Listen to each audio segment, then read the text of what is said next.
तो अभी हमारे पास होंडा की साइन बाइक और इस बाइक की इंजन से यानी कि झरझर टाइमिंग चेन की आवाज़ आ रहा है।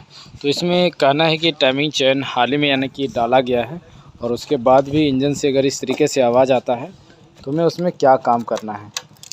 और इसकी जो टेंशनर है यहाँ पे मैं पहले स्टार्ट करके दिखाता हूँ आपको। ये देखें किस तरीके से इंजन से आवाज़ आ रहा है।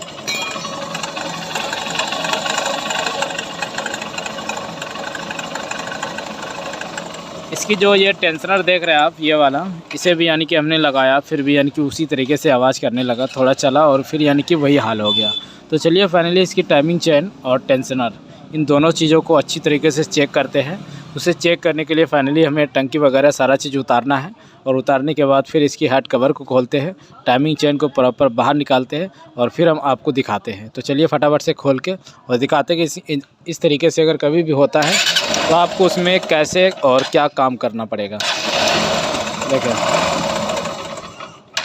इसका इंजन का भी काम हुआ है, यानी कि पिस्टन फाल ये सारा चीज़ डाला गया है और बाइक भी तुरंत यानी कि बंद हो जाता है। तो चलिए खोलते हैं और फिर देखते हैं। तो यहाँ पे हमने इसका खोल दिया है, टंकी वगैरह हेड और प्लस में यहाँ से मैग्नेट।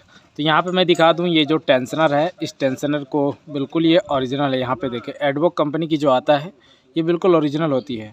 तो इसे लगाया था पर ये भी यानी कि मेरे ख्याल से ये ख़राब हो चुका है। पर टेंशनर देखें यहाँ पे सही लग रहा है मुझे, पर फिर भी यानी कि इसकी इंजन से झरझर झरझर टाइप का साउंड आ रहा है। तो वो आखिर कैसे आता है, इसकी जो टाइमिंग चेन है, टाइमिंग चेन में ही प्रॉब्लम है जो कि ऐसी आवाज़ आता है। तो चलिए यहाँ पे मैं दिखाता हूँ आपको। इसकी टाइमिंग चेन भी टाइट है, ये देखें,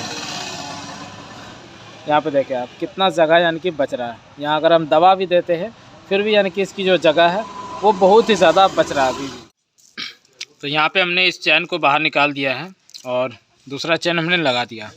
अब यहाँ पे क्या है, गाइड को चेक करना है। गाइड की यानी कि यहाँ पे निशान नहीं होना चाहिए। अगर ये चीज़ कट जाता है, ज़्यादा गड्ढा हो जाता है इसके साइड में, तो आपको गाइड भी चेंज करना पड़ेगा। गाइड के ज़रिए से भी ऐसी प्रॉब्लम होता है कि बार बार यानी कि इंजन से साउंड आती है टाइमिंग चेन की। तो चलिए इसे हम अब लगा देते हैं। तो इसमें दोस्तों टाइमिंग चेन जो है वो यानी कि इन्होंने लगवाया था तकरीबन 1.5 महीना या 1 महीना होता होगा। और इसमें हमें ये चीज़ लगता है कि इसकी जो बाइक है वो 200-250 किलोमीटर चली है।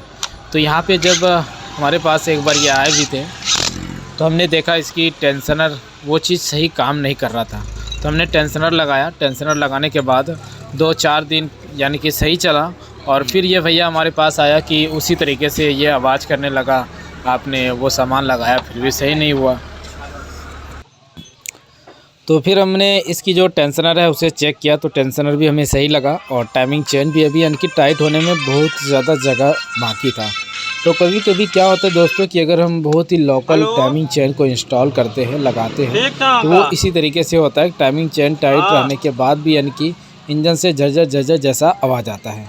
तो कभी भी आप टाइमिंग चेन डालें तो अच्छे ब्रांड का डालें, ओरिजिनल डालें, अच्छे क्वालिटी का डालें, इस तरीके से। तो इन्होंने टाइमिंग चेन हमारे पास नहीं लगवाया था, यानी कि कहीं और लगवाया था। और जब फिर लगने के बाद जब आवाज़ आया तो ये हमारे पास आए थे। जब हमने देखा तो इसकी टेंशनर ख़राब था, टेंशनर हमने सिर्फ लगा दिया इस तरीके से। तो चलिए यहाँ से हमने अब इसमें नया भी टेंशनर लगा दिया है। यहाँ से हमने इसकी टैपिट को सेटिंग कर दिया है। मैं दिखा देता हूँ आपको ये टाइमिंग को। और इसी के साथ साथ जो इसकी टैपिट है इसकी भी हमने सेटिंग किया। यहाँ पे जो साइड में कट है ये दोनों साइड होना चाहिए और बिंदी ऊपर, या तो नीचे भी रख सकते हैं, मगर ये जो कट देख रहे हैं आप ये यानी कि साइड होना चाहिए इसके लेवल में, बिल्कुल इस तरीके से। और यहाँ नीचे से जो मैग्नेट है इसकी जो आप ये टी देख रहे हैं, यहाँ पे एक बिंदी ये इस नकीर में होना चाहिए, इस नकीर में नहीं, इस नकीर में, इस तरीके से। चलिए अब यहाँ से सारा चीज़ लगाते हैं और फिर बाइक को स्टार्ट करके फिर हम आपको दिखाते हैं। तो पूरा कंप्लीट करने के बाद हमने बाइक को स्टार्ट किया। इसमें जो हमने पार्ट्स डाला वो टाइमिंग चेन और इसकी जो टेंशनर है उसे लगाया। अब मैं आपको इसकी आवाज़ दिखाता हूँ। यहाँ पे देखें अभी हमने आरपीएम नहीं खींचा है। और पहले क्या था, आरपीएम जैसे यानी कि छोड़ देते थे तो यानी कि झरझर झरझर टाइप का आवाज़ आ रहा था। और इस लेटर लेने के बाद फिर वो आवाज़ कम हो रहा था। पर इस लेटर छोड़ने के बाद ज़्यादा आवाज़ थी, झरझराहट जैसा, कटकटाहट जैसा। अब वो आवाज़ बिल्कुल बंद हो चुका है। तो यहाँ से हमने क्या क्या सामान डाला, एक तो ये टाइमिंग चेन डाला और दूसरा ये टेंशनर डाला। ये 2 पार्ट्स डाल के इंजन की जो आवाज़ है बिल्कुल बेहतरीन हो गई। अभी देखें आप इंजन की साउंड, और अब इतना है कि ये यानी कि उस तरीके से दिक्कत नहीं करेगी। देखें आरपीएम खींचने के बाद भी वो वाली साउंड नहीं आ रही है, यानी कि बिल्कुल ख़त्म हो चुका है।